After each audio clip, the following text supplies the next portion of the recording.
India maritime weeks 2025 के शुभ अवसर पर ओडिशा की पवित्र धरती की ओर से आप सभी को हार्दिक शुभकामनाएं देता हूं।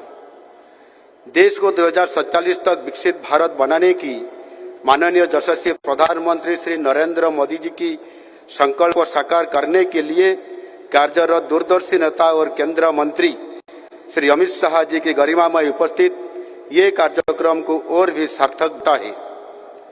यह आयोजन केवल एक औद्योगिक सम्मेलन नहीं बल्कि विकास और वैदेशिक वाणिज्य में भारत की पुनरुत्थान यात्रा की ये प्रतीक है।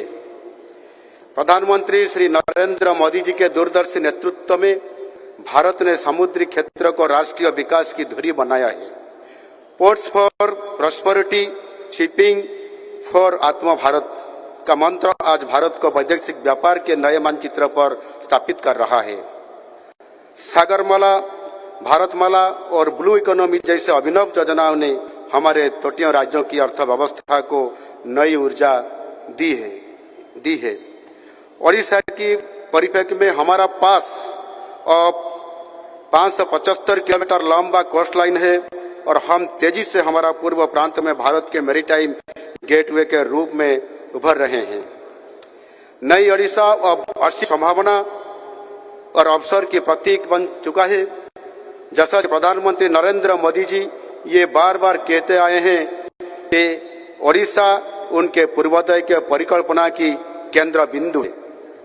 प्रधानमंत्री जी की मार्गदर्शन हमारे लिए एक शांति बन चुका है, एक शक्ति बन चुका है और हम ओडिशा के मैरीटाइम इकोसिस्टम को मॉडर्न, सस्टेनेबल और ग्लोबली कॉम्पिटिटिव बना रहे हैं।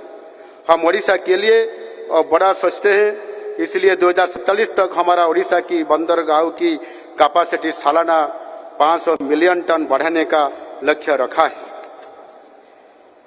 ओडिशा में अभी 3 बड़े बंदरगाह कार्य कर रहा है, पारादीप पोर्ट, धामरा पोर्ट और गोपालपुर पोर्ट। ये तीनों बंदरगाह ओडिशा को भारत की समुद्री अर्थव्यवस्था का धड़कता हुआ केंद्र बना रहे हैं। अगले कुछ साल में और छोटे छोटे बंदरगाह बनाने के लिए जगह ही पहचान की गई है। इसके साथ धामरा, गोपालपुर, सुबर्णर का अस्तरंग और जटाधार मुहान में चल रही परियोजनाएं ओडिशा के सामुद्रिक दृश्यपट को एक नया रूप दे रही है। हमारे सामुद्रिक अभिवृद्धि में पारादीप बंदरगाह की भूमिका सबसे गुरुत्वपूर्ण है। पिछले 2 साल में अच्छी प्रदर्शन के लिए पारादीप पोर्ट को बहुत सारे पुरस्कार भी मिला है। ओडिशा में सामुद्रिक विकास के लिए हम 2 प्रभावशाली परियोजनाएं बना रहे हैं। एक 21,500 करोड़ रुपए की बाहुडा पोर्ट परियोजना और एक दूसरा ये 24,700 करोड़ रुपए की शिप बिल्डिंग क्लस्टर जो कि महानदी की मुहान में बनेगा।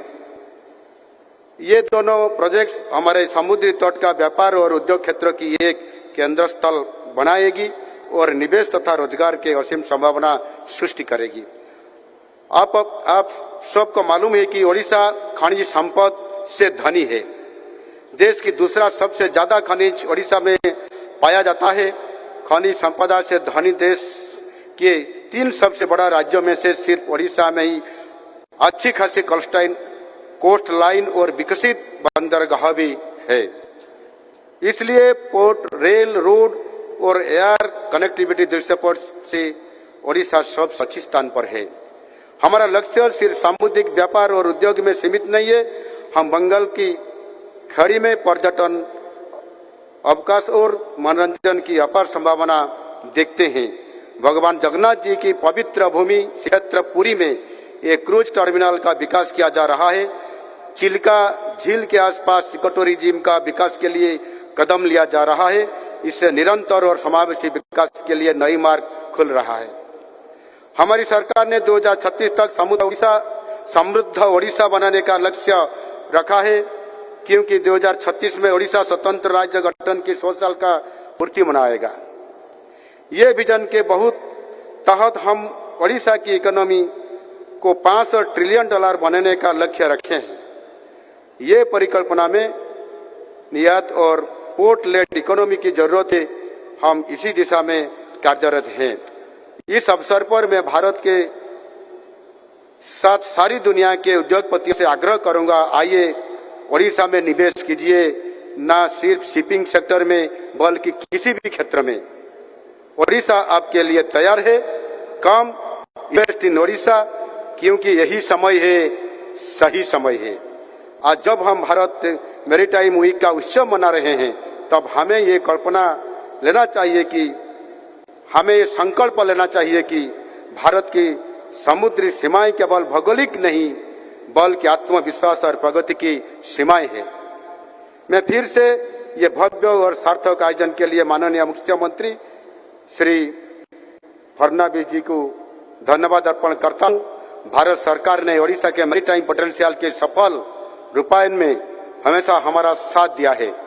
इसलिए मैं इस अवसर पर माननीय प्रधानमंत्री नरेंद्र मोदी जी, केंद्र गृह मंत्री श्री अमित शाह जी, केंद्रीय मंत्री सर्बानंद सोनोवाल जी और भारत सरकार के हृदय से आभार व्यक्त करता हूं। धन्यवाद। जय हिंद। वंदे जननी।